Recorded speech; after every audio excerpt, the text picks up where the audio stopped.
Dax Ravel awoke to the squeakless hiss of felt-soled boots gliding over marble. Even half numb on the stone floor of his cell, he knew the sound. Librarians. Armed with silencers, decibel gauges, and the absolute authority to erase any note louder than a whisper, they moved like shadows shaped by rules. He kept his eyelids slitted. 3 of them were cataloging his few possessions: cracked drumsticks, a sweat-stained practice pad, and a coil of wire he'd braided into a snare. Everything was evidence, though they handled the artifacts with the near-reverent carefulness they reserved for books. To them, an object that could birth noise was more dangerous than cyanide. The tallest librarian, an archivist, judging by the silver quills on her lapel, spoke in a voice so low it barely left her mouth. Subject Ravel for transport. Tribunal at second hush. Second hush was 14 o'clock. Sun high, city stilled. Gavriel, capital of the Federated Silence, had scheduled its daily pause decades ago, when the first scientists proved that any airborne vibration above 60 decibels stressed the tectonic plates under their region. A careless shout, a dropped metal tray, even an unlatched engine backfire could rattle the crust. If the sound peaked beyond 70, the earth cracked like china. Over 80, and entire districts slid into ravines or drowned in liquefaction. People learned quickly. Those who didn't were buried in the rubble they'd summoned. It wasn't long before the Guild of Librarians, originally keepers of municipal archives, became keepers of life itself. They practiced zhong breath, trained their voices until words hovered at 55 dB, carried stun batons calibrated to emit a mere 58 when discharged. City councils everywhere dissolved, ceding power to the quiet charter. Silence equaled order, order equaled survival. Dax had violated that covenant spectacularly. He was a drummer by trade, a revolutionary by choice, and a fool by necessity. 2 nights ago, during the underground concert known as Heartquake, he struck a single stroke measured at 92 dB. The Cavern Club collapsed, but the quake tore open more than basalt. It showed the devotees what sound could still do: create and destroy. Same motion. The librarians sealed the tunnels, patched surface fractures, and arrested the performers. Everyone else fled into the sewer warrens. Now shackled, Dax was marched through corridors lined with acoustic foam. The librarians' capes were woven from dampening fibers. They made no rustle. Lights flickered silent white. Dax chain links gave faint clicks, each one a misdemeanor the librarians tolerated because iron on iron rarely topped 41 dB. Before they exited the detention wing, the archivist turned. Her face bore the tranquil bitterness of a person who had committed to tranquility long after wanting it. "If you attempt percussion," she whispered, "we will cauterize your hands." Dax lifted his manacled wrists, mock salute. "Understood, curator." "Archivist." "Titles are loud," he said. She studied him another moment, then gestured forward. Outside, Gavriel looked like any prosperous city whose engineers had been forced to wrap it in cotton. Streets were paved with rubberized composites. Cars rode on whisper tires and never used horns. They relied on flickering lights to signal. Apartments had triple-pane glass, door gaskets thicker than Dax's thumb. On every block, sound meters hung like traffic cameras, their LED eyes forever anxious. People parted for the librarians. Some pressed fingers to lips, others simply stared. They recognized the man in chains. Posters of Dax's face had appeared overnight. The percussive terror. The authorities claimed his drumming had killed 32 citizens. Dax knew the number was 11. Still unforgivable. Still his burden. The tribunal hall was a repurposed opera house. Irony thick as drum glue. Chandeliers were gone, replaced by low-watt bulbs cocooned in foam. Crimson drapes had been stripped, exposing naked brick, yet you could feel the old acoustics, phantom arias ricocheting in the bones of the room. Dax smiled grimly, a womb of sound, muzzled. A hush fell as he entered. The librarians didn't command it. Everyone simply obeyed the collective instinct. The bench of 3 chief curators sat on stage. Between them lay a wooden gavel carved from cedar, once used to make clavier a subtle threat. Even tapping that wood would measure 61 dB, enough to make the seating groan. Dax was escorted to the defendant's dais, knees pressed into dampening foam so he couldn't stomp.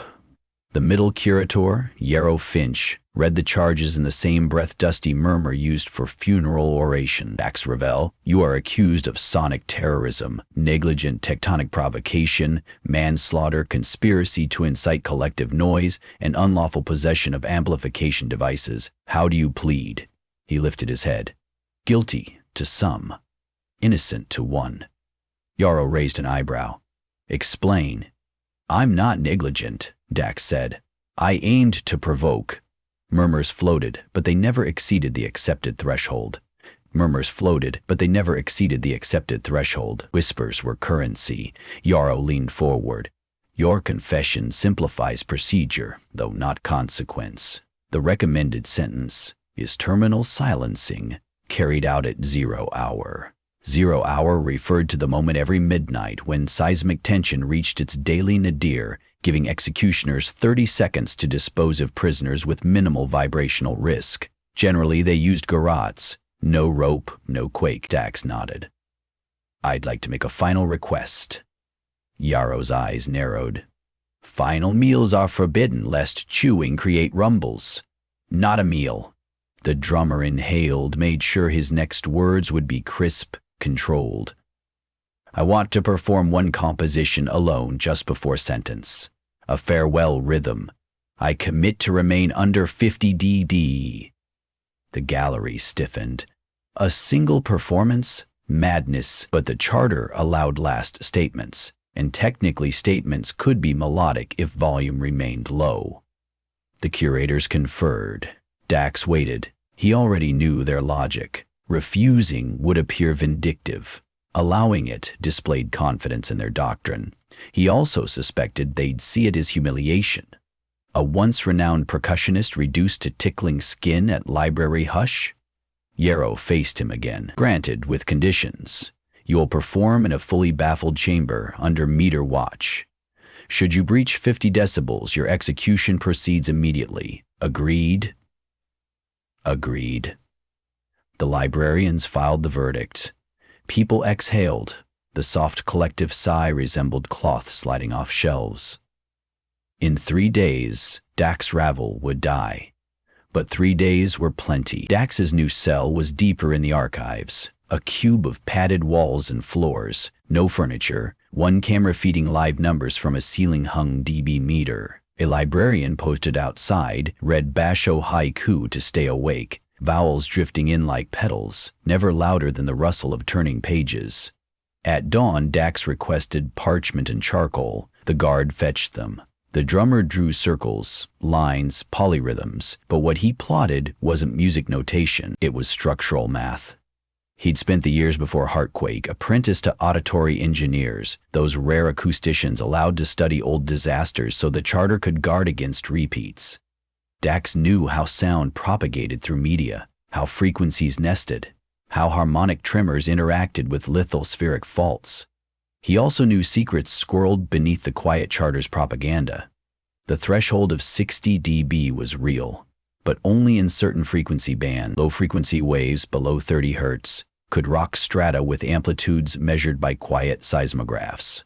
Such bass often registered under 40 dB to human ears. It was more felt than heard. Meanwhile, a bright cymbal crash at 75 dB might do nothing if its energy dissipated in the upper spectrum. The charter simplified the rule for the masses. Simplification bred submission. Dax's plan required 2 impossibilities. Make the librarians invite him to play at the governing hall, and convert that platform into an infrasonic cannon. The first part was already arranged through sentencing. His farewell performance would be broadcast to the leadership as ritual closure. The second part demanded a drum of unthinkable presence. Not loud in the common sense, but deep enough to wake stone. He possessed nothing, yet archives were full of raw material. Paper, bindings, adhesives, rare timbers, vellum stretched taut for centuries.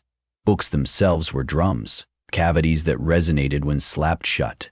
Librarians trusted him to stay under watch. They didn't expect brilliance hiding in hush. Each scheduled hour he rehearsed quietly, on provided instruments. A slim practice pad and wire brushes, safe, choice. Between sessions, he asked to handle historical tomes for inspiration. The guards indulged. Reverence for printed heritage overrode suspicion. Dax methodically examined spines, noting which woods flexed, which covers responded to taps. On night 2, he feigned stomach cramps. When the door unlatched, he lurched toward the waste sink, vomiting sighs. While doubled, he slipped a sliver of whale-tooth ivory, which reinforced the spine of a 17th-century atlas, into his sleeve. It was elastic, perfect for crafting a tuning bridge. Later, he detached metal end caps from his shackles by loosening a single screw he'd palmed from a lectern. The ring halves, once file-scored, created 2 concave gallipots. He cross-wired them with thread pulled from his blanket, fashioning a crude tensioning system. What emerged was something between a talking drum and a timpani's soul. Palm-sized, but potential enormous. At dawn of the 3rd and final day, the guards escorted him to dress rehearsal in the tribunal hall. The chamber had been around them. The city tuned itself. Hammers on makeshift anvils, voices measuring risk, children counting reverbs. It was noisy, yes, but mindful. After centuries of hush, Gavriel was learning to speak at last, each syllable negotiated between sky and stone, and somewhere deep underfoot the planet listened, as it always had, not to decibels alone, but to intention. Today, intention rang clear, a resonance the earth could carry without breaking.